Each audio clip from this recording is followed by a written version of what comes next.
Here's the finished cabinet, or at least as far as we've gotten. The sides are all in, the dowels are holding just fine, the glue is doing great.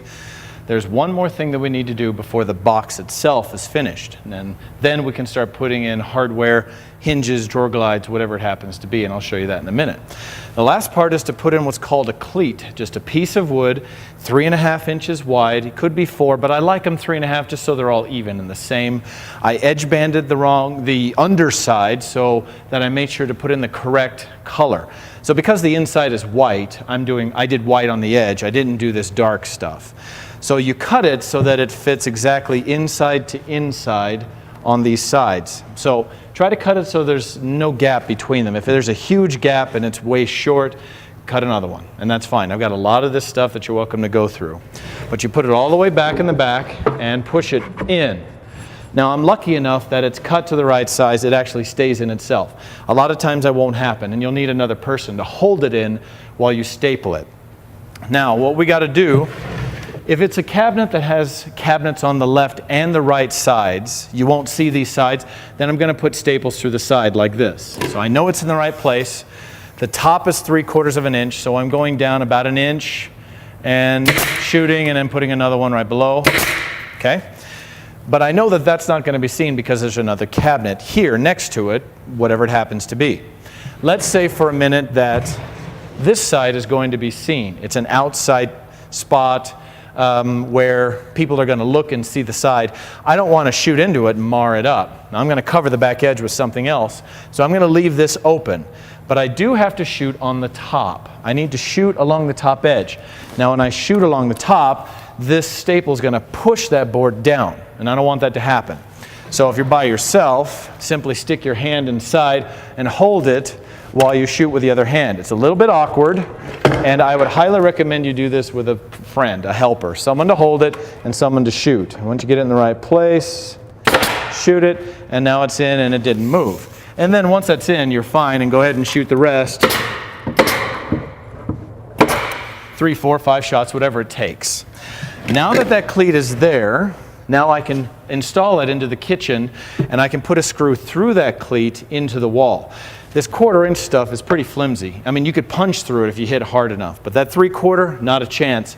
So the screw anchors onto this thick board and then screws into a stud, and that's what holds the cabinet against the wall. Now we can put in any hardware that we need. Probably the last part I wanted to show you was how to put hardware in, or at least some of them, the basic ones that we have. My most common cabinet that we make for kitchens is a drawer here and a door below it. That gives you a little bit of space here. We'll have to make a shelf later, but that's easy. We'll edge band it. But what we need is a piece of wood that goes across right about here. That way the drawer has something to close against, and so does the door. That's especially important if you have a double door. It needs something here to close on so they don't swing inside. So now again, mine happens to be tight enough that it doesn't move, but if you need someone to help hold it, that's great. But the question is, where does it go? How much distance is this? From here to here is 4 7/8, and I will have blocks for you pre-made so that you don't have to remember all that. These are the ones that I made. They're just pieces of scrap I had laying around, and that'll go there, and then we just lift it up into place until that's nice and tight. And that's all we need to do. There it is right there, and then you just make the front nice and tight there. I'm going to hold that in place. Take your long staple gun, and then you're just going to shoot on the side and make sure that's even and don't miss. And there, and then do the other side. Now, as I said before, if this side is going to be seen, then we'll use a different method to put this in. Probably pocket screws, so that we don't mar up the side. Let's say it isn't, just for the sake of moving on. Put that in place, nice and tight, and shoot it in. There we go. And then we just take these spacers out because we won't need them, and somebody else will probably need them for the next one. Now we're all set to put in hardware. So I have a drawer that goes here. Now, if you're putting in some heavy-duty hardware, this stuff holds about 50 pounds per glide. It's a full extension glide, and we do this on higher-end cabinets. Then there's a series of holes, if you look really close in the front. This is the front right here. I've just got it extended right in here. That large one is meant specifically to space correctly with the holes that I've already got drilled. So the end of this glide is going to go in, if I turn it slightly, so that the front end of this is just a hair back from the front edge. So the front of the glide, is just a little bit back from the front of the cabinet.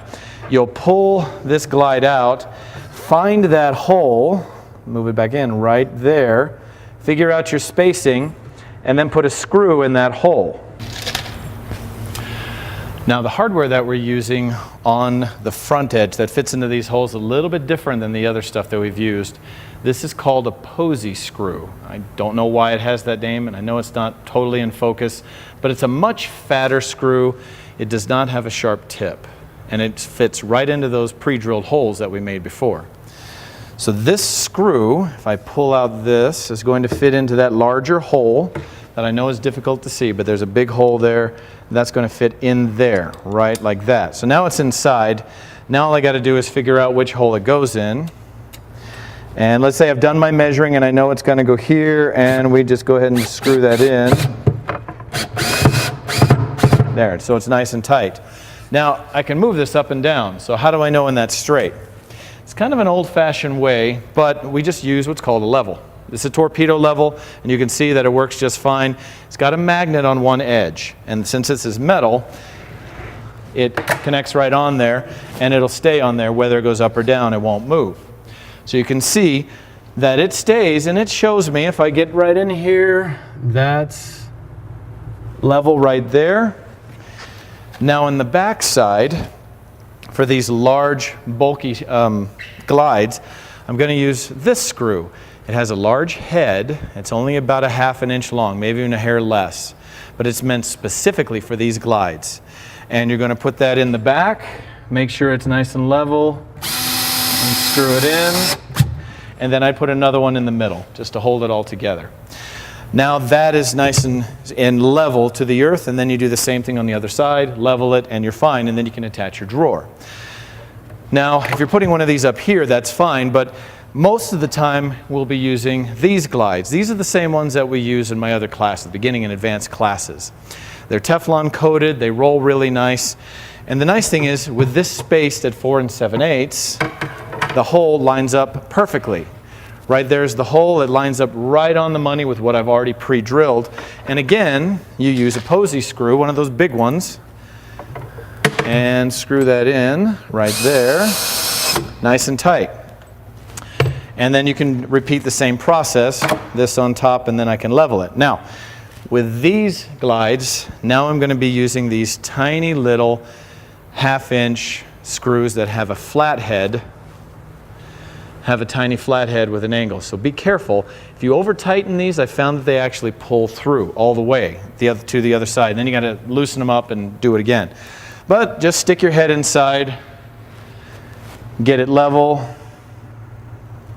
That's about right there. And then get it screwed in. Like that. Okay. Now that that's in, you repeat for the other side and move down as needed. Now in some cases, if you're putting some of those white glides down here in this open area, say you have some pullouts, then you'll use this little device, and I'll explain how to use that should you need it. It kind of holds the glide in place while you put it in, and it'll line it up with these additional holes. It makes life a little easier. It just depends on what situation requires for what hinge or what drawer glide or whatever you're putting in, whatever hardware you're doing. When you're ready to put on hinges, you're going to come to this machine here. This is called a Bloom hinge boring machine. Now there's two switches you have to do to turn it on. First, the air right on the wall. Unscrew it about a half turn and it turns right on, and now it has pressure. The other one is the big one here in front of you. Turn it and you'll see a green light. Now it's ready to go. If I hit the green light, it does what it does. It has an action where it goes down and bores 3 holes. So this is the door that's going to go on that cabinet that I've been working on. Regardless of whether it's a piece of melamine or it's a nice solid piece of wood, raised panel, it's got to be finished as far as either edge banded or it's got to be lacquered and ready to go. But the cutting here will be exactly the same. Now, if your door swings to the right, the hinges are on the right side of the cabinet, so when I open it, it swings towards my right, I need to bore the holes on the left of this. And it's vice versa. If the door swings to the left, I need to bore the holes to the right of this. If I have double doors where they're opposite each other, I need to bore one hole on each side so that they're opposite each other. What I've done is I've made it so that this table has a series of holes that I bored on that boring machine, the one you pull down and does 16 holes, so that I know wherever I bore the hole, I know they're going to line up with the pre-drilled holes in our cabinet. The spacing is the same. So all I need to know is how high do I need to set it. There's going to be a little tiny pin on the top. I know you can't see it, but this is a shelf pin, something that we use to hold up adjustable shelves. And you're going to stick it in those holes and butt it up against that stop. So I will have a chart here for you that shows you, based on the length of your door, what holes should you use. Now this is a very standard 24¼ inch door. I check my chart and I know that the holes are at number 4 and number 14. So I take my pin, put it in number 4, and I'm doing the rounded side of the pin, not the flat side. You want the rounded side. It's very important. So the rounded side, and slide it in. Make sure that the face is down and so forth. But now I press and hold, and it bores 3 holes. Now, it's holding it down. These clamps hold the door down. I can't move it. So there's a switch right here, twist it clockwise, and now it releases, and now I can move it. So there's 1. Now I go down to 14, put it in, slide it down, and do exactly the same thing.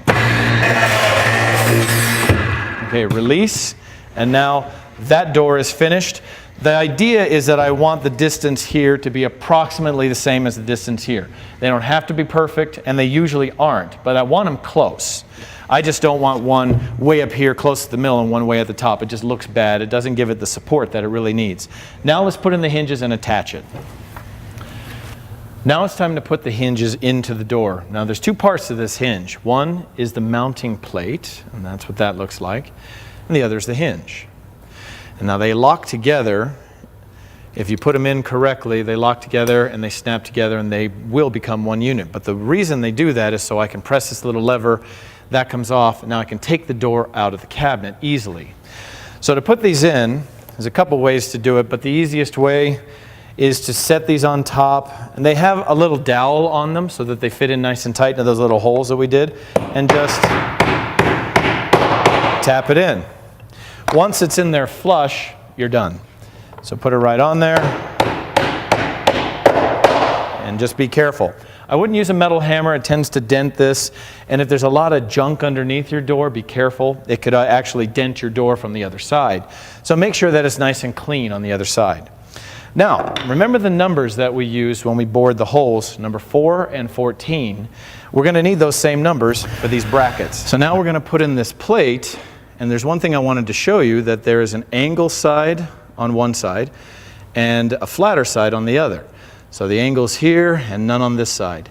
The angled side goes away from you towards the back. It needs to go towards the back because when these things latch together, it needs that angle to fit in.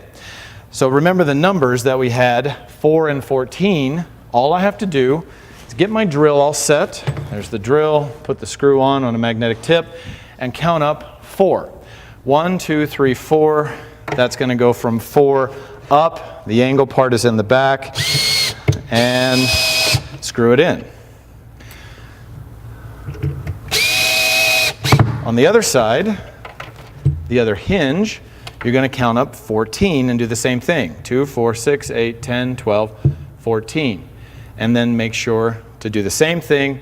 Flat edge towards the front, the angle part towards the back.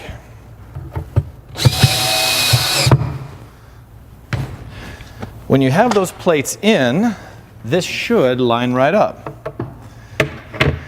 And it hooks in the back, and then you just kind of push it in. There it is, hooks in there, and now it shuts.